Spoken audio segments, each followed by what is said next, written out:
Hi everybody, it's Sandra. Good to see you again. As you can see, I have two of my good friends, Lisa and Carolyn. You may recognize them from past videos, and I am so blessed to be here with them today.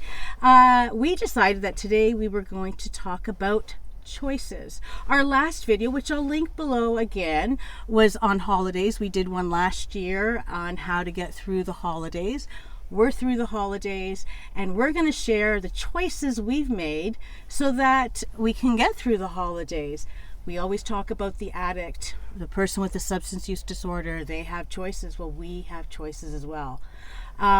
Before I go any further, I am going to have Lisa share what choices you've made to get you through, whether it's the holidays or day to day, and then Carolyn will follow, and then I'll wrap it up with my choice. Great, and thank you very much. And as we're rolling into 2024, it's happened pretty quickly. It's hard to believe that it was a year ago we were sitting in a car at another restaurant where we had just had a lunch, and we just had another great lunch. Yes. So actually, through choices I've made, or a choice that I did make 3 years ago, brought me to where I am right this minute. Because I made a choice to get help for myself because I could no longer cope. Addiction was destroying my life. And I know that sounds harsh to some people, but literally it was destroying my life. Two loved ones with a substance use disorder, and it was killing me. And as a result, I've lost my grandchildren, which is devastating. So I made a choice to come here. Lost them as in you don't see them. Right, sorry, Just to clarify. Through custody issue, through addiction, I no longer have access to see them, to talk to them, to know what's happening. And I could very easily just curl up in a ball. But I made a choice to get help for myself, and then through that, provide the encouragement for my son to or support, not in support in terms of enabling or whatever, but to support him while he got himself the help that he needed. He's now been abstinent for 2 years. My youngest son abstinent for 5. They're doing great, but the choices I made with respect to my grandchildren is to have faith in the fact that they're being well cared for, they're loved, and that someday they will come back into my life when they're older and they can make that decision. But the choices I make are to take care of myself. Amen. First and foremost, to talk about addiction, to talk about it as an advocate, as a mother, as a friend, and to help to reduce the stigma. So that although my sons might be in recovery, there's a lot of people who are not. And the other thing, I work a program, a 12-step program that I'm so grateful for.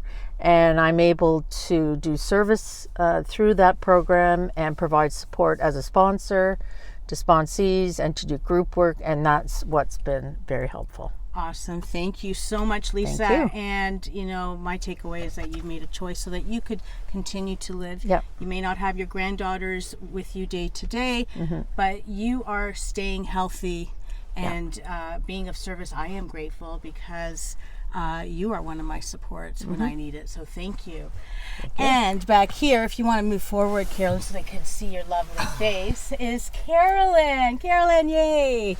Can you share some choices that you've made? I can, and thank you again for inviting me to be part of your YouTube channel for today, and thank you for joining us for lunch. Yay. So the choices that I made this year, I've been working a 12-step program for a number of years now, and I believe me when I say it works if you work it, because life has become much better for me. And oddly enough, because my life, because I've worked so hard on me, it has improved the relationship between my daughter and I exponentially. It's better than the relationship was before addiction. It's just on a whole new level right now. But the choice that I made this year, and I will continue to do, is removing expectations. Removing expectations for anybody but myself and what it is that I'm solely responsible for, has made everything better. If we just celebrated Christmas Day, and Christmas Day, even before addiction, was always hit and miss. As a mom, I had expectations of when people should show up, what they should be bringing, how they should be acting. Everybody should be loving.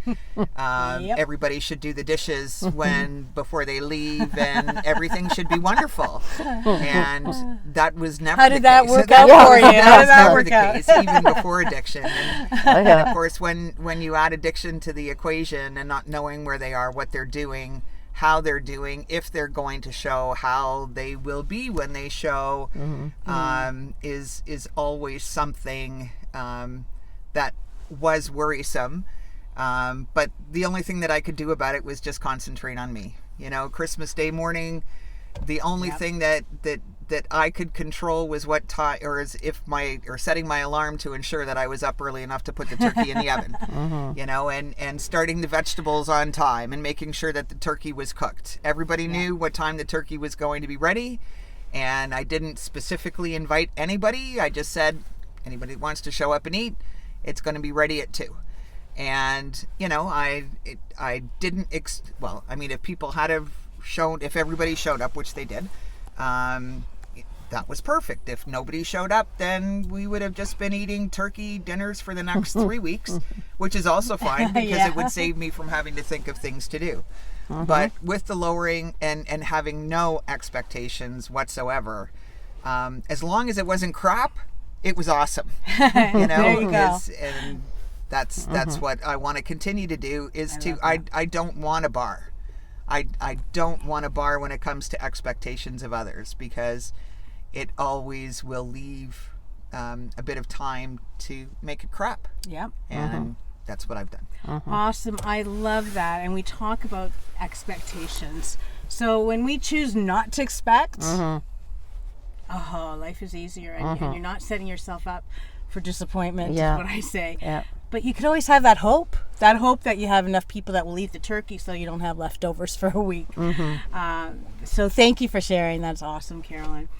And I'm just going to share my choices, and people that have been following know where Ben is at, and it's been a struggle the last few days. I'm not going to get into the details, but all I can say is that today I chose to go out for lunch with my girlfriends. I am so grateful to them, because I know that many years ago I would have chosen to stay home today. I would have chosen to wait by the phone to see what was happening with Ben, etc., and I would not have come out for lunch. And whether I'm here having lunch or I chose to stay home, the outcome of what will happen is not affected by what I am doing in this moment. Exactly. Right? Yeah. So for me, it's remembering that the outcome is going to be there, whether I'm at home or I'm out enjoying myself. So I choose to come out and have lunch with these wonderful ladies who I met through Nar-Anon. And again, I will link up these support links below, because for me, it's bittersweet. It's bitter because we met under the circumstances of having a loved one who is struggling with a substance use disorder. That sucks. We know it sucks. Yeah. But the sweet part is that I've met lifelong friends. I have support. If I ever am rolled up in the corner, I know all I need to do is pick up the phone, and one of these lovely ladies or others will be there for me. So I'm here to remind you, you have a choice. And you are not alone. You are not alone. You are not alone. That's right. You can have this great connection with other people that are in the same boat that you can tell your stories to, and they'll be, oh yes, nodding because they get you. So I want to say thank you, Lisa. Thank you, Carolyn, Thank you. very much. Thank you. I so appreciate you guys. And thank you all for tuning in. Remember, where there is breath, there is hope. Peace, everybody. Take care. Happy New Year. Happy New Year. Thank you.